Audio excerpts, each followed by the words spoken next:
My name is James. I'm a programmer who's turning 30 this year. Originally, I graduated from a typical college and worked as an employee at a small company, but I improved my skills while working. James, you learned programming on your own while working, which is impressive.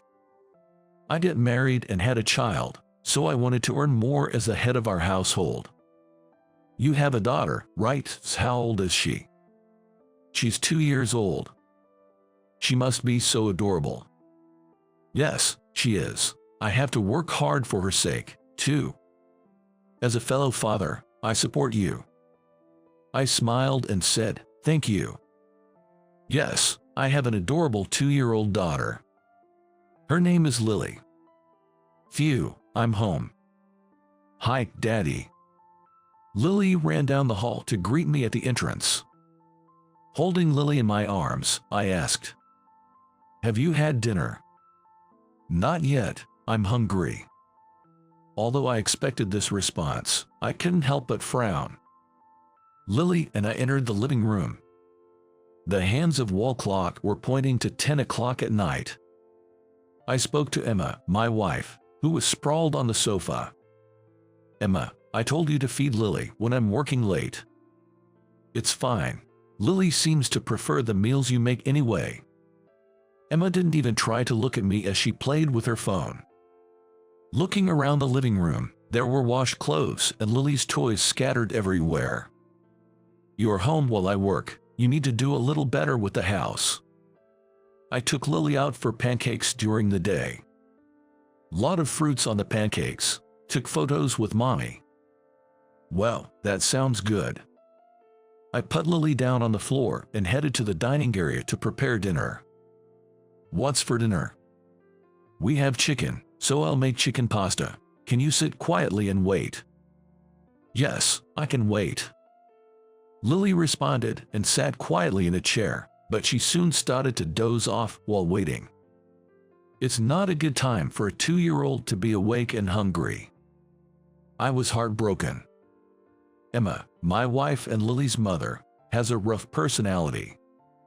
Before we got married, we both worked and used a housekeeping service for chores, but after marriage, Emma became a homemaker. But in reality, she is lazy at home and does not get around to doing any of the household chores that I ask her to do. So, I ended up handling most of the household chores myself. And when it came to our daughter Lily, Emma would sometimes dote on her and other times be quite cold towards her. For example, she might buy a cute dress online for Lily to wear, take a photo, and once she is satisfied, then leaves the rest alone. I never thought she was this kind of woman when we were dating. But I didn't want to make the atmosphere at home worse by confronting Emma about not doing the house chores. Looking at Lily's innocent face as she dozed off, I resolved to work harder as a father. But soon after, an event that would change the fate of our family occurred. Walking to the next department for a simple handover is a waste of time. Absolutely. I've raised the issue with management, but it's hard to get through to them. That day, I was moving around the office with necessary documents in hands as always. James, watch out. Whoa. I was helplessly pinned under a bookshelf that had suddenly collapsed on top of me. Somebody, call 911. Next time I woke up, I was in a hospital bed. I tried to sit up, but I couldn't feel my legs. I had a bad feeling about this. You've sustained damage to your spine. Unfortunately, it looks like you'll have permanent lower body disabilities. I asked Dr. Richardson, who broke the news. Does this mean I'll be in a wheelchair? Yes, that seems to be the case. My wife, has she been informed? She has been told while you were asleep. As Dr. Richardson left, Emma entered the room. Seeing her husband suddenly in such a state and with a small child to take care of, Emma must be feeling incredibly anxious. Emma, I'm sorry for worrying you. James, let's get a divorce. What? Did you just say divorce? My understanding of these words, which are so inappropriate as the first words to her severely injured husband, never quite caught up with me. Did your ears get damaged too? I said, let's get a divorce. I still couldn't believe what I was hearing. Why, divorce? Well, who needs a husband that requires care? What are you talking about? I married you so I could quit my job and relax, and now, instead of relaxing, I'm supposed to take care of you. No way. I'll try not to be a burden on you. I'm disabled now, so we can get help from the government. But if you're in a wheelchair, you won't be able to work properly, and you'll probably get a pay cut, right? What are you saying? I'm a programmer. Being in a wheelchair won't significantly impact my work. I counted each of Emma's statements.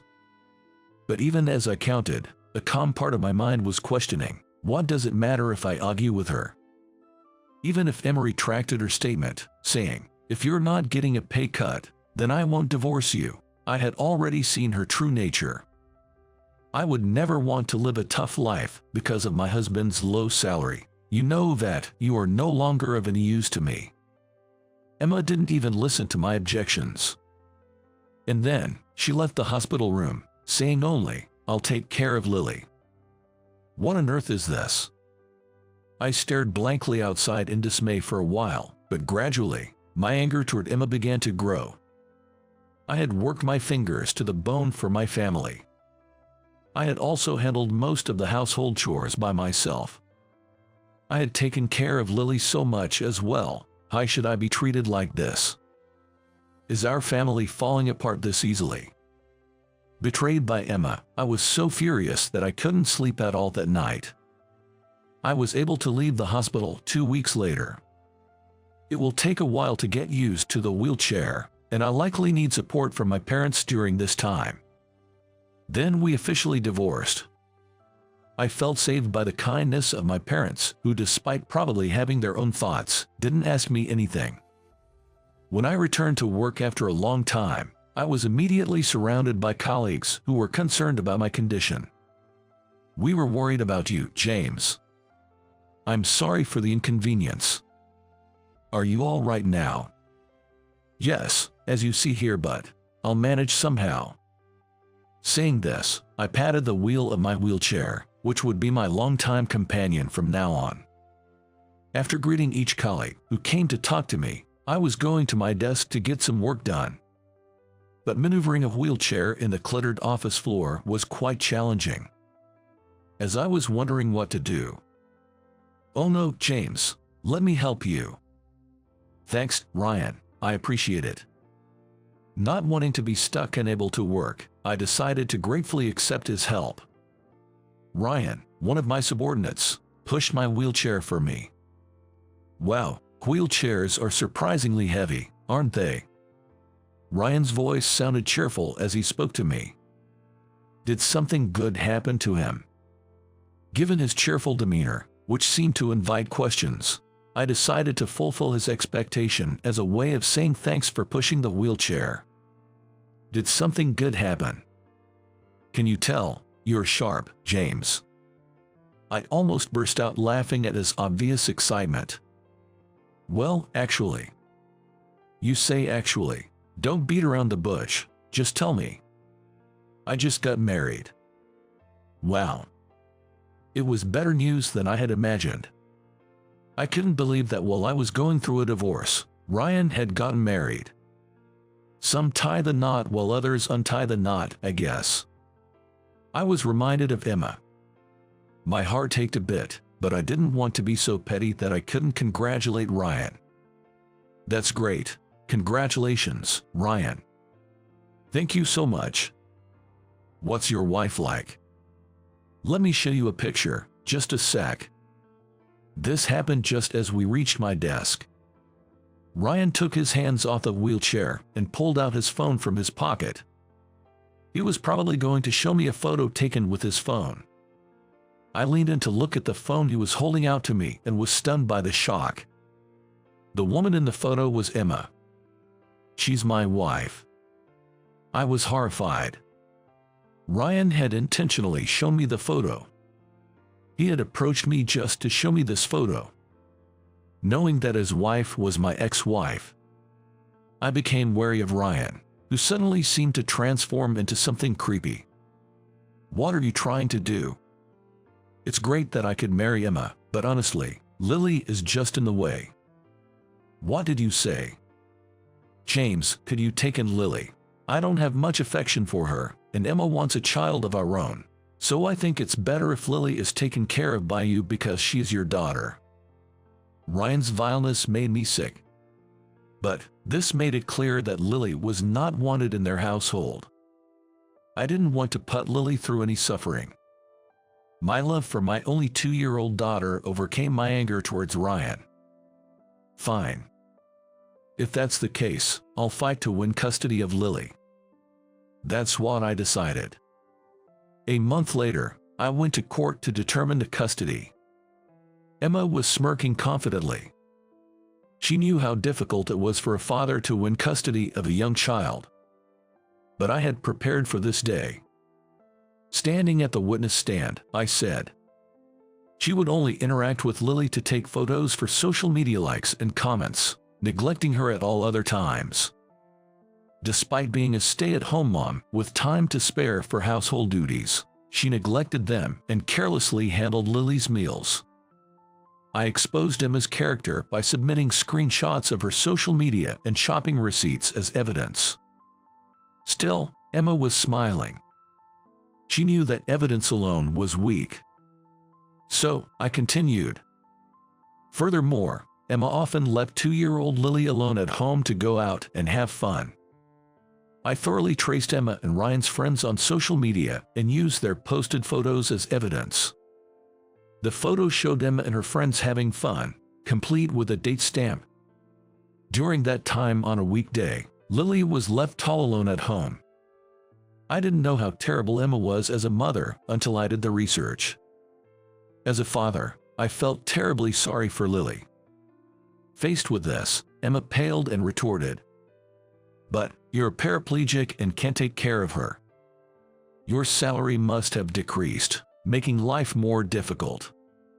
"My salary has tripled since we parted ways." "What?" "Being immobilized forced me to design my work more efficiently, which increased sales. Of course, it wasn't just my effort.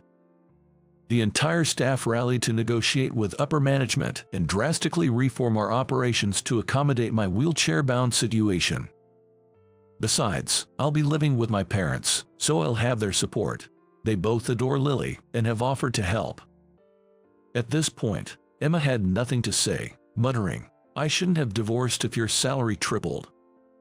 How selfish can one person be?" I was beyond angry and just dumbfounded. The court awarded me custody of Lily. In the hallway, I told Emma, "I was too nice before.